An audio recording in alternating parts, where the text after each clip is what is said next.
మన ముఖ్యమంత్రి రేవంత్ రెడ్డి గారు 4th సిటీ అని అనౌన్స్మెంట్ చేసిన తర్వాత జనాలలో నుంచి ముఖ్యంగా పెట్టుబడిదారుల నుంచి మంచి స్పందన వచ్చింది. అసలు కారణాలు ఏంటి అంత స్పందన రావటం? అంటే అమ్మ, నాకు తెలిసినంత వరకు కూడా నేను సిటీ ఎంటర్ అయ్యి కూడా ఒక 15 ఇయర్స్ అయింది. 15 years. ఒక నేను వచ్చినప్పుడు కూడా ఇప్పటికి నేను ఆలోచించకుండా కూడా చాలా మార్పు జరిగింది.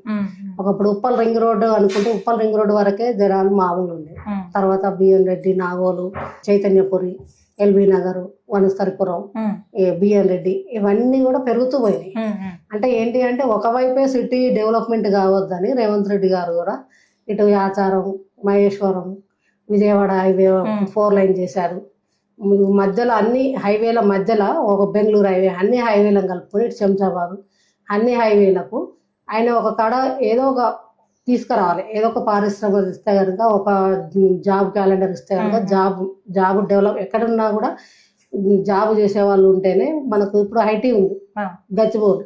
ఒకప్పుడు చంద్రబాబు నాయుడు ఐటీ అదంతా కట్టేటప్పుడు కొండలలో కడుతున్నాడు, అక్కడేం డెవలప్ అవుతుంది అని అన్నారంట. నాకైతే తెలియదు.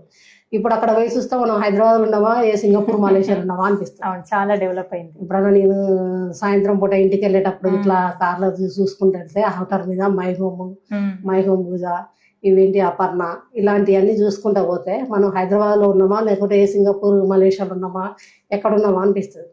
అంటే ఒకప్పుడు అంత డెవలప్మెంట్ అయితే ఎవరు అనుకో. గచ్చిబౌలి నుంచి స్టార్ట్ చేస్తే లింగంపల్లి, పటాన్ చెరువు, ఇస్నాపూరు, సంగారెడ్డి వరకు కూడా మొత్తం డెవలప్ అయింది. అక్కడ కూడా చాలా రేట్లు పెరిగిపోయినాయి ఒకప్పటికి. ఇది కూడా అంతే. ఆయన ఇప్పుడు చేస్తున్నాడు, స్టార్ట్ చేశాడు. ఇంకో 2, 3, 4, 5 yearsలో నెక్స్ట్ మొత్తం ఐటీ కానీ, ఇప్పుడు ఏంటి ఫ్యూచర్ సిటీ అన్నప్పుడు స్కిల్ డెవలప్మెంట్ కానీ, ఏఐ కానీ, ఇంకా చాలా మన సాఫ్ట్వేర్ రంగానికి సంబంధించి ఫార్మా హబ్ అలాంటి చాలా తెస్తున్నారు.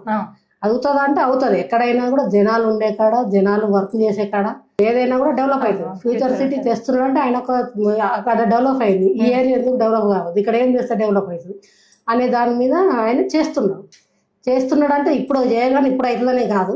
ఏదైనా కూడా స్టార్ట్ చేసినప్పుడు ఒక 2, 3, 5 years, మినిమం 5 years పడుతుంది. కాబట్టి ఆ టైంలో మనకు కరెక్ట్ గా అవుతుందనే నమ్మకం మీదనే జనాలు కూడా చాలా మంది ఇన్వెస్ట్మెంట్ చేస్తున్నారు.